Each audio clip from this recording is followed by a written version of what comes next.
dar início aqui ao nosso debate.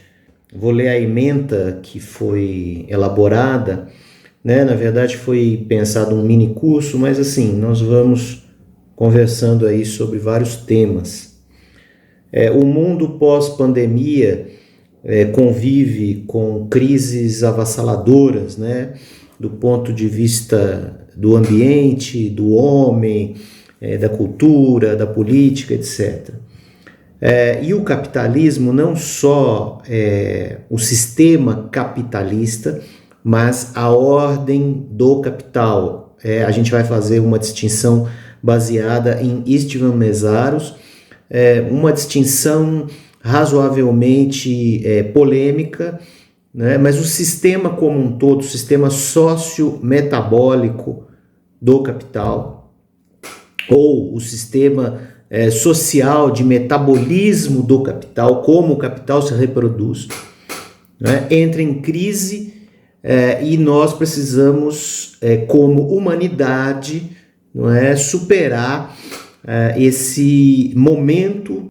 O que colocar no lugar? O socialismo, não o socialismo do mundo soviético ou mesmo do mundo chinês, né, da China como a possibilidade atual de um socialismo de mercado, ou o nome que se queira dar.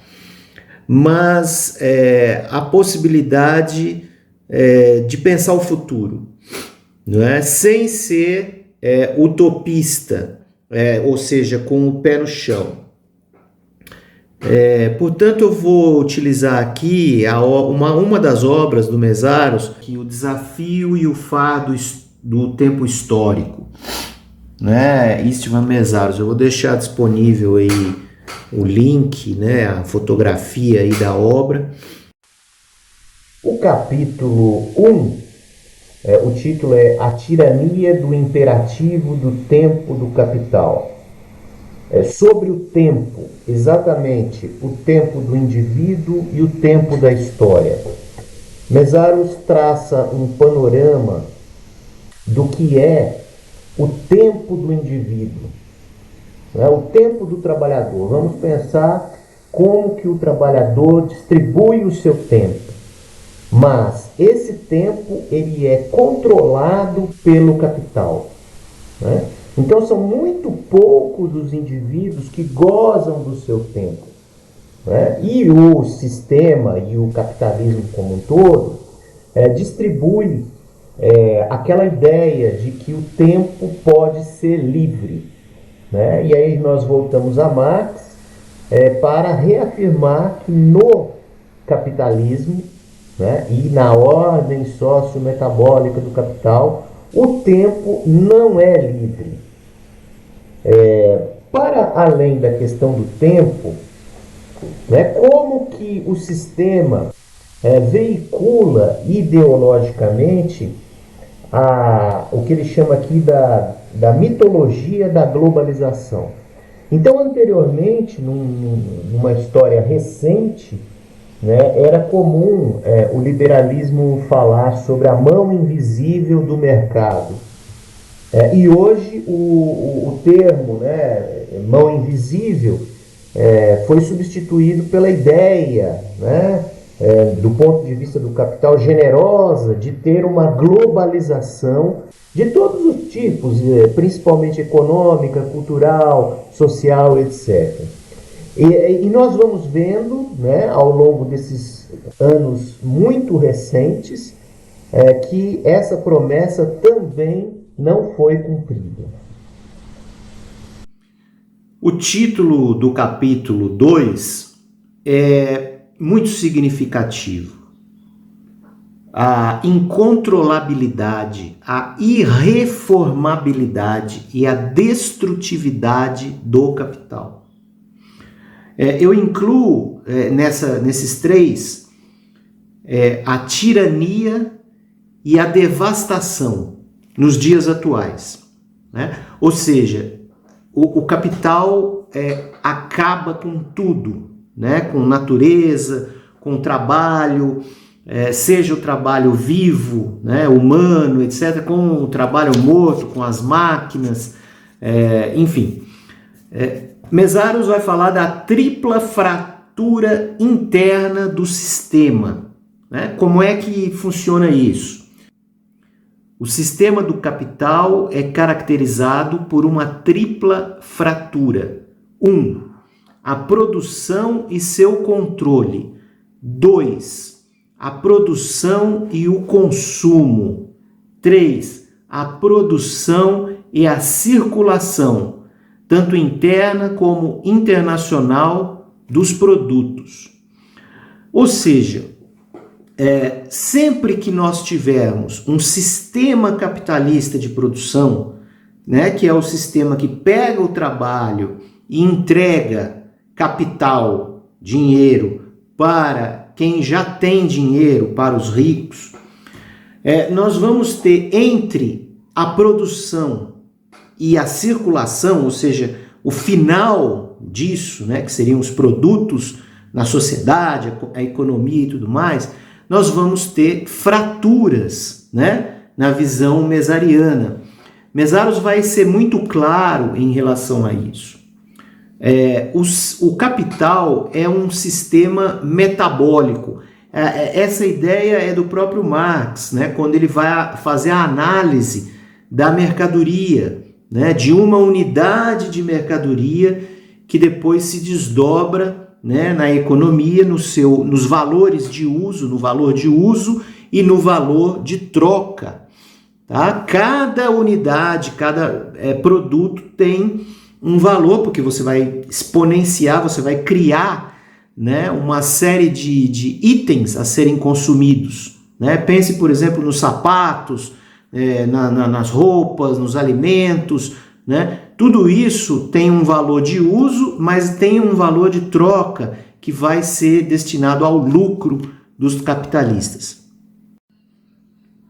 Finalmente, nesse capítulo, há uma ideia central quanto à destrutividade. Então, o capital ele é incontrolável, é irreformável, é tirano, é devastador e ele destrói. Tá? Então, o exemplo que eu trago aqui é em relação à indústria bélica, os armamentos. Né? Como todos sabem, armas servem para matar. Né? O capital utiliza-se desse recurso para as guerras, né? Para a proteção, para a defesa, né? Os ministérios de defesa, o exército, enfim. E tudo isso está dentro das células, digamos assim, metabólicas, né, do funcionamento do capital.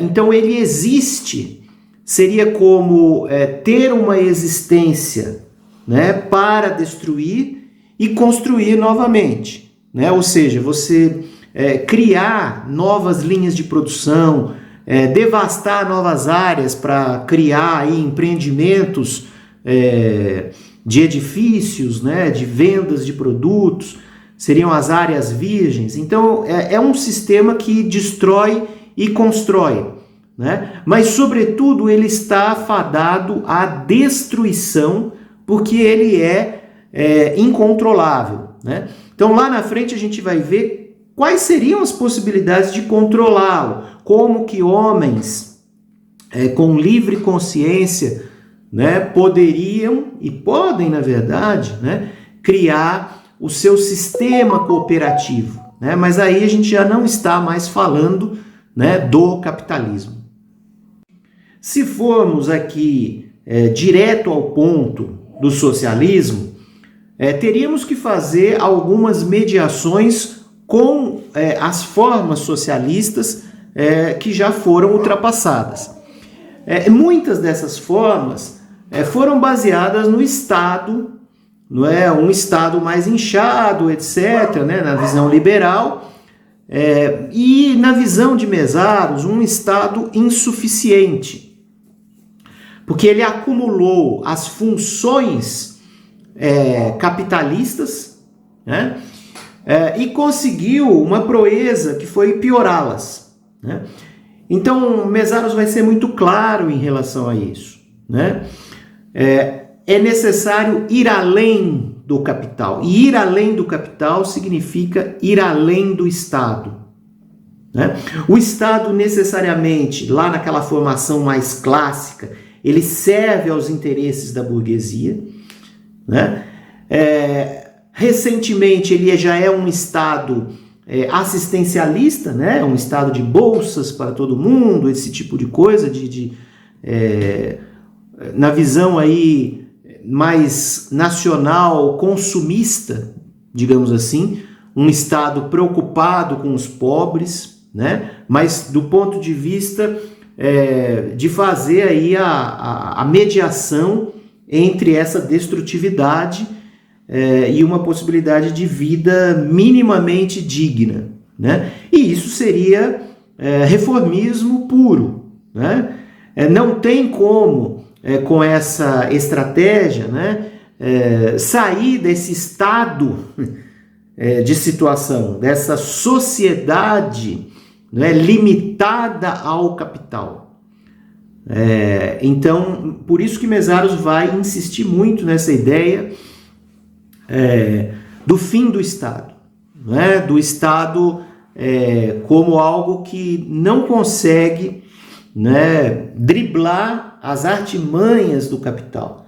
E aí eu volto naquela ideia, né, exatamente porque o capital é incontrolável, porque ele vai buscar formas incontroláveis, irreformáveis, né, e tiranas, sobretudo, né, vai buscar formas fascistas em outra ponta, né, mas vai buscar formas reformistas e conservadoras.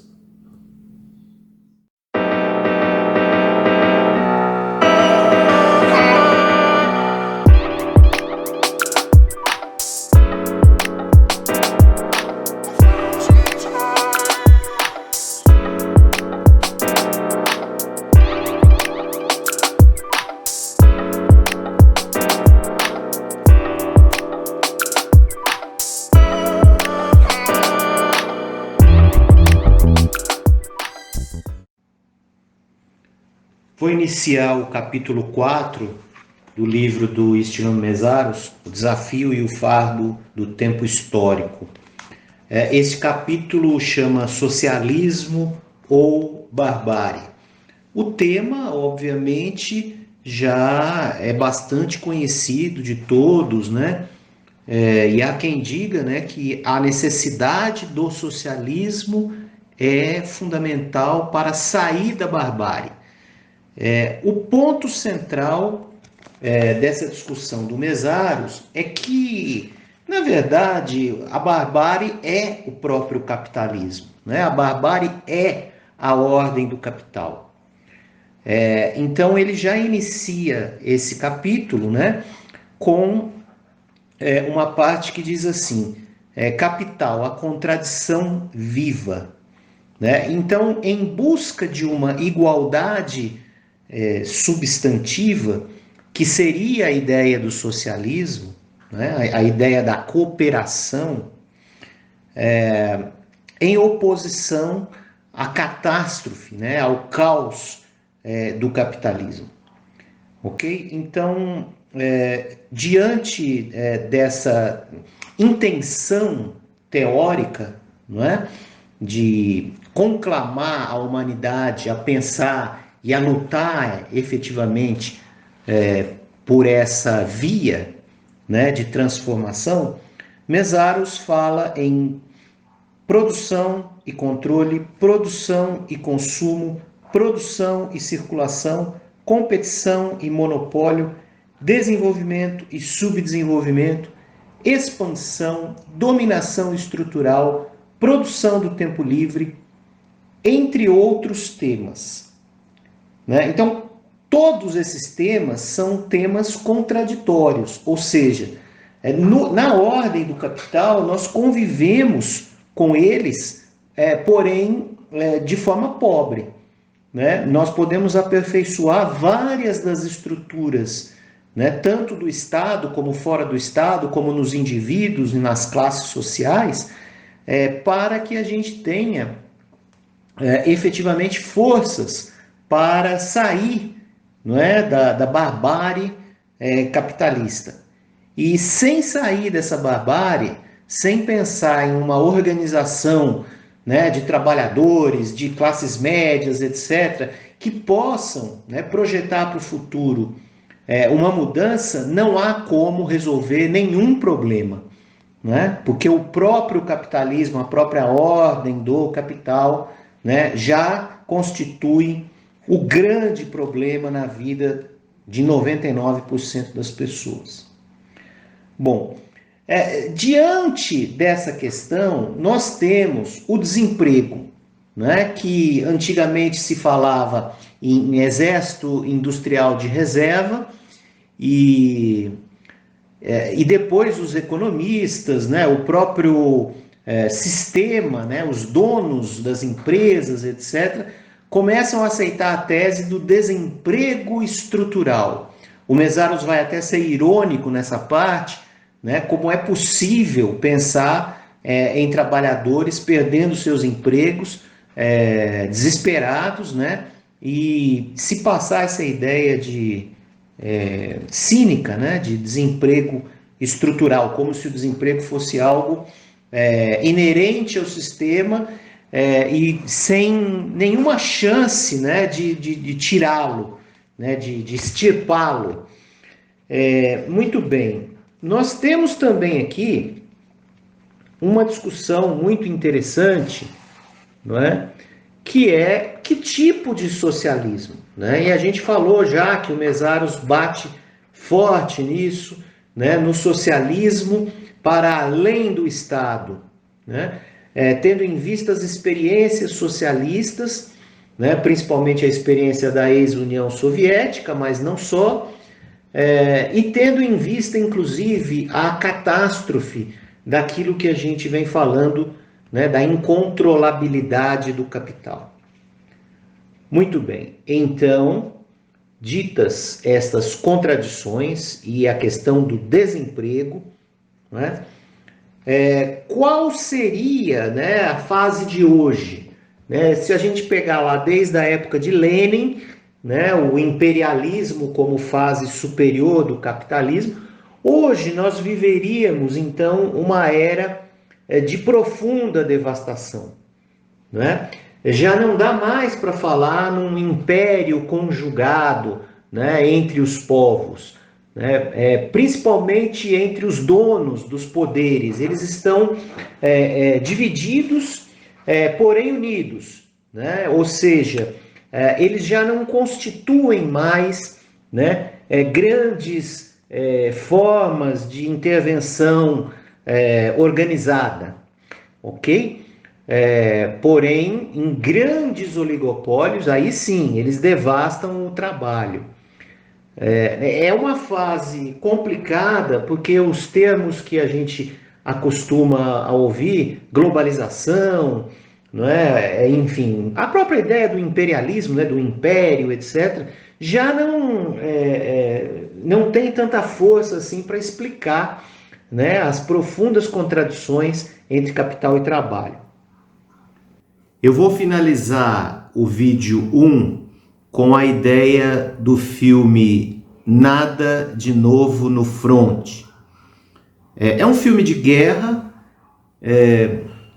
tem a história de um soldado que se entusiasma, como todos os jovens, não é, numa aventura que é a guerra, mas aos poucos, né, começa a sentir na pele, né, na prática, né, a devastação de uma guerra, né, a destruição total. A ideia do militarismo é, portanto, uma das engrenagens poderosas do sistema do capital.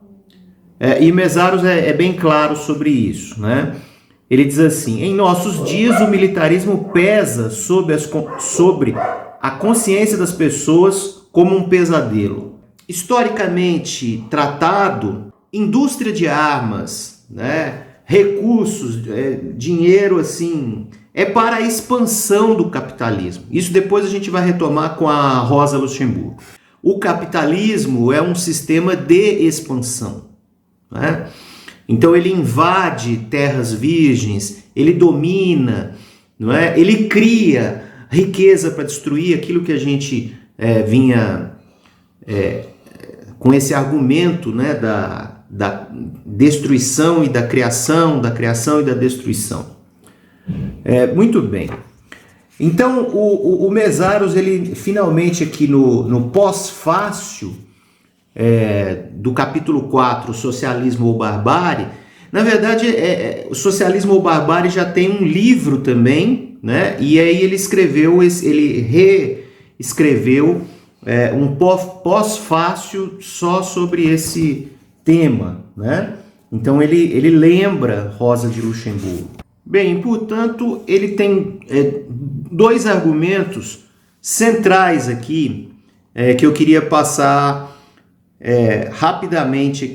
Ele diz assim, que historicamente, então, o militarismo, né, é uma das engrenagens.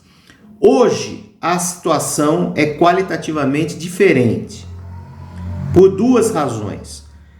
Primeiro, o objetivo da guerra factível na fase atual do desenvolvimento, de acordo com as exigências objetivas do imperialismo, a dominação do mundo pelo Estado mais poderoso do capital, os Estados Unidos, em sintonia com seu próprio projeto político de globalização.